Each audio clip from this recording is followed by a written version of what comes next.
What's up guys, welcome to part 3 of my epic water-cooled build in the Corsair 280X Crystal Series case featuring Corsair's Hydro X water cooling components. This build is pretty over the top, features a 3900X 12-core CPU from AMD, 2080 Ti graphics card from NVIDIA, all water-cooled, 64 gigs of memory, 2TB PCI Express Gen 4 SSD, and I will be auctioning this system off in the very near future. All proceeds will be going towards our charity fundraising event that we are doing, and we can now tell you a date for that. It's December 7th. Going to be live streaming for about 12 hours here in my garage with Kyle, aka Bitwit. So mark your calendars for that. It should be a fun event. Last year we raised over $25,000. So hopefully with the additional support of whoever ends up with this system, and I think Kyle's going to be doing a build too, we're going to have a pretty nice fundraiser and we're going to play some video games.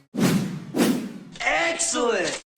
Deepcool knows that there's more than one way to cool a CPU, so for air cooling fans, they made the Assassin 3, a 280-watt TDP tower cooler that stays chilly and silent with 7 heat pipes, dual 140mm fans, and a polished nickel finish. Or if you prefer water cooling, the Castle 360EX is a 360mm all-in-one with tasteful RGB lighting, exclusive anti-leak technology, and a copper-based custom designed for maximum cooling performance. To find out more about Deepcool's Assassin 3 or the Castle 360EX, click the sponsor links in the description. All that said, part 2 of this build was very much an in-between where we got a lot of stuff done, but we didn't get far enough along to fill the system with liquid or anything like that. And we delayed some very important steps, and some steps that I am slightly nervous about, but I think everything's going to be fine. I have my drill right here. I have my metal drill bit set. I have my step drill bit set. We need to drill a pass-through hole for the liquid cooling, and I need to drill some mounting points on the front of the case to mount our reservoir and pump here. And then we're also going to be doing a lot of the fanciness, like little in-between bits and bobs that I had to gather to go along with the parts that we were kind of missing. I needed some barrel extenders and some other little pieces like that. And just FYI, if you're looking at Corsair's lineup of bits and extensions and all that kind of stuff, they have a decent selection right now, but they are still missing some little in-between pieces, like little male-to-male adapters and stuff like that. Corsair is sourcing their fittings through Bits Power, so I just went and bought some Bits Power Shining Silver finish adapters here, and those match perfectly with the finish on the Corsair parts. So that's going to allow me to do some things like a little T adapter right here off of the pump reservoir, and that will allow me to add a ball valve for a drain back on the other side of this case and everything.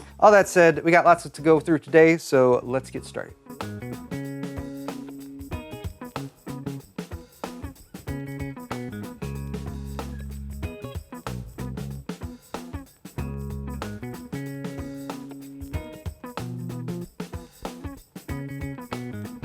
So this is a fill port that Corsair sells. Got this little cap on the bottom, and I'm going to be using it as a pass-through rather than a fill port. So I just took the bit off of the end here, measured it on my step bit. Looks like it goes down to about 3/4. Might need to go a little bit wider than that, but hopefully 3/4 will work. So I think I'm actually going to use this step bit because it maxes out at 3/4 of an inch.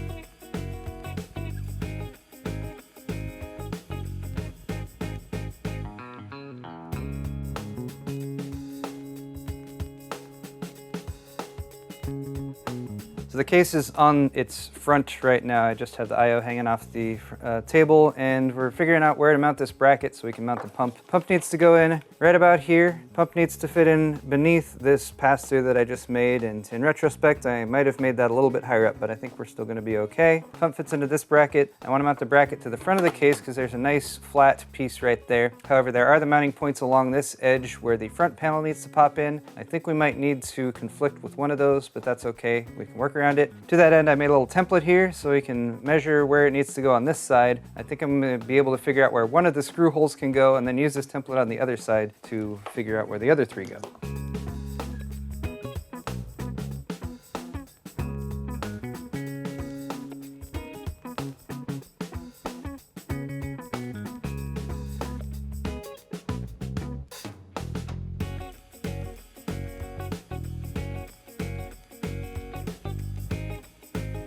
So I've already received a lot of comments on this build because I've already posted 1 and then 2 videos on it. And a lot of the comments are like, oh my gosh, I would never do that. It takes so long and all that stuff. And I hear you guys, I completely understand you. It is more expensive. It takes more time. The practical benefits aren't always there. That said, this is insanely fun. I'm having a great time just figuring out how to do all this. It is very much like adult Legos. So that's why I'm interested in it. And I hope you guys, if you're not able to do something like this, at least can somewhat live vicariously through me as I try to figure stuff out. That said, I've just spent a decent amount of time trying to figure out what the heck is going to happen in this other side of the system where the power supply is. Pump and reservoir need to go in here, and there are 2 parts in the system that are directional when it comes to the liquid flow. One is going to be the pump itself, which I have connected up to some soft tubing. It has an outlet right here, so that needs to be where the outlet goes. That's where it pushes the liquid. Next, we have the CPU block on the other side there. That is also directional. So I need to go out from the pump into this pass-through that we made up here. That'll go through the rest of the system on the other side, and then it comes back out down here at the bottom from that front radiator. From the bottom, it needs to go back into here. I was gonna try to get it into this inlet, but it's just really too tight down there. So I've opted to go with some of the flexible soft tubing that Corsair also provided when they sent over the Hydro X kit, because they have flexible tubing like this for those kinds of builds, as well as the hard tubing. And yes, you can mix and match if you need to. This is going to allow me to take that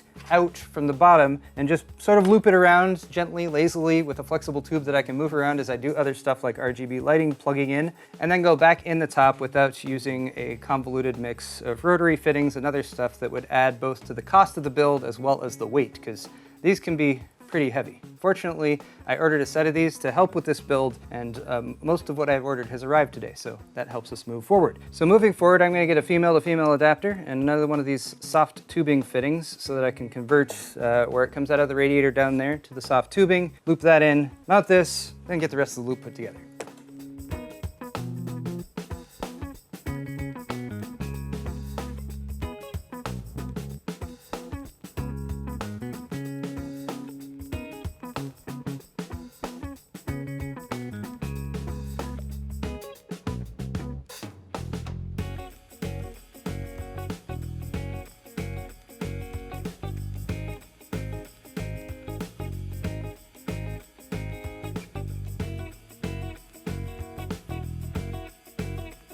All right, guys, so after much deliberation and twisting of fittings, it tends to tear up your fingers a lot, especially if the little joints are tough to twist. But it means it's a good joint when it's tough to twist, but man, that can be hard on the fingers. That said, we're gonna need to do 4 runs in here of the acrylic tubing. Each one is going to feature a single 90-degree bend to keep things relatively simple. We're gonna come from the outlet of this radiator here, go up 90 degrees over to here. From there, we'll come over to the left, 90 degrees up to the top radiator. From there, we're gonna come out here. This is gonna be coming out at about an angle, about 45 degrees. I was trying to make these 2 angles roughly the same, but they're gonna be slightly different. I think it'll still look good though. 90-degree bend though into the CPU, 90-degree bend coming out of the CPU and up to there. I did that in the opposite order of the way the flow is actually gonna go though. The flow is gonna come out of here, into the block, up to the top rad, down to the GPU, down to the front rad, and then back to the back where the pump and reservoir are.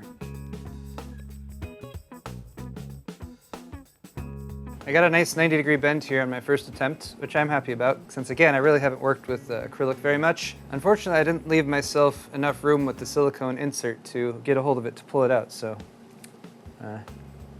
figure that out somehow. No, I'm pushing it in further. Question is, can I cut through the acrylic without... Oh yeah, acrylic shatters. Ah, dang it. Hey, it worked. I found my saw and my reamer.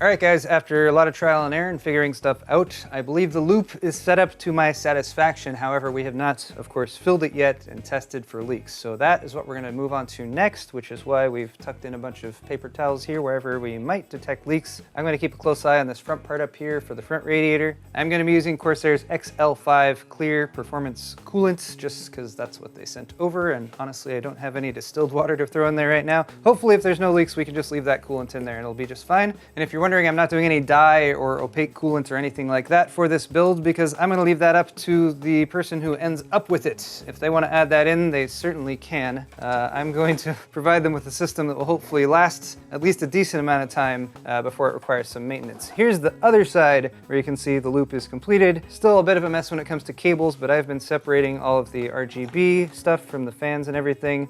We've got a Commander Pro as well as a little breakout LED box here, and I've looked at everything that needs to be plugged in. It can all be wired up to this. So what I'm hoping is that I can fill the loop, and then while it runs for a while, just to make sure there's no leaks after it runs for a while, I can plug in all the RGB LEDs.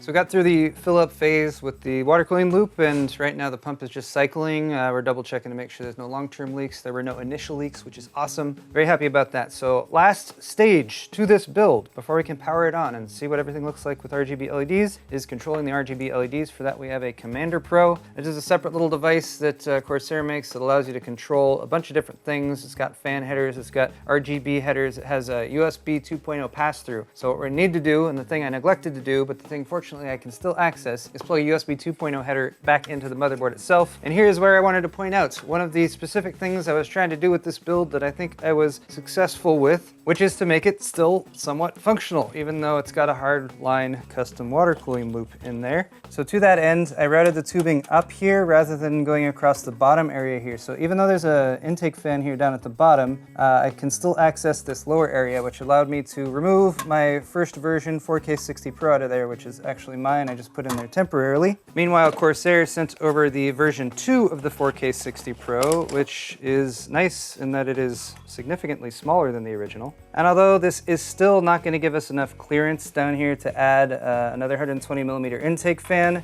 it is a nicer card. It does have a little bit more features than the 4K 60 Pro, although I don't know exactly what they're off the top of my head.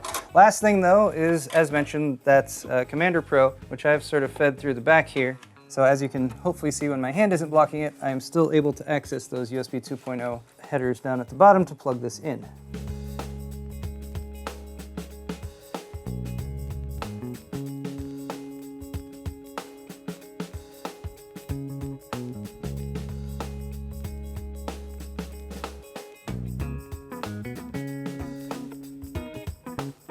Okay guys, after a significant amount of work, we put in a lot of hours on this build. It is assembled. I've connected all the power plugs and the RGB lights and everything as they need to be in the back, and the only thing that remains to be done is a test boot. First ever, with everything wired up directly to the system rather than externally powered. Without further ado, here goes. That's a good sign. Oh wow. Look how much the RGB brightens it up. That's actually really cool. Since I appear to have a functional system, I'm gonna go ahead and do the honors and peel off our front plastic right here. A couple things to point out. One is that I did use a temperature sensor. I actually connected it to one of the inlets on the pump on the other side and was able to route that up to one of the temperature sensor headers on the Corsair Commander Pro. That will allow you to monitor the system temperature, the actual liquid temperature, using the Corsair IQ software. I also took the bottom fan filter and I moved it to the front because it's all white, and I think it helps mask off the fact that I use 220mm fans rather than two 140s, because the 140s, there is a little bit more space and gap around there, but you can still see the RGB lighting kind of shining through the front. So I think that helps that. And I'll just take this filter and put it back on the bottom. Just like that. But guys, that is going to wrap it up for this build series. My attempts at building a MicroATX system in the Corsair 280X Crystal Series case with the Corsair Hydro X water cooling components. I think it turned out real nice, and once again, this entire system is going to be auctioned off for charity, and 100% of the proceeds are going to be added to the charity pool that we will hopefully be adding to as we do our 12-hour charity live stream on December 7th, benefiting Extra Life for Kids. So stay tuned for that. Stay tuned for an announcement video where I'll give the details for the auction for this this, and I'll also hopefully do a little bit of light testing on it just to make sure everything is 100% functional. One last thing to point out one more time, if you're considering bidding on this, you are going to need to pick it up in person. So you will need to physically be in Southern California or be able to send someone to Southern California to pick it up for you. So just please keep that in mind if you're considering that. That said, thank you guys so much for watching. Let me know in the comment section what you think of this build, if I made the right choices, if I made the wrong choices, what you think of water cooling overall, what you think of Corsair's Hydro X lineup, because I would say putting this all together, it all worked great. So that's good. Thanks again for watching though, guys. Hit the thumbs up button on your way out, and we'll see you next time.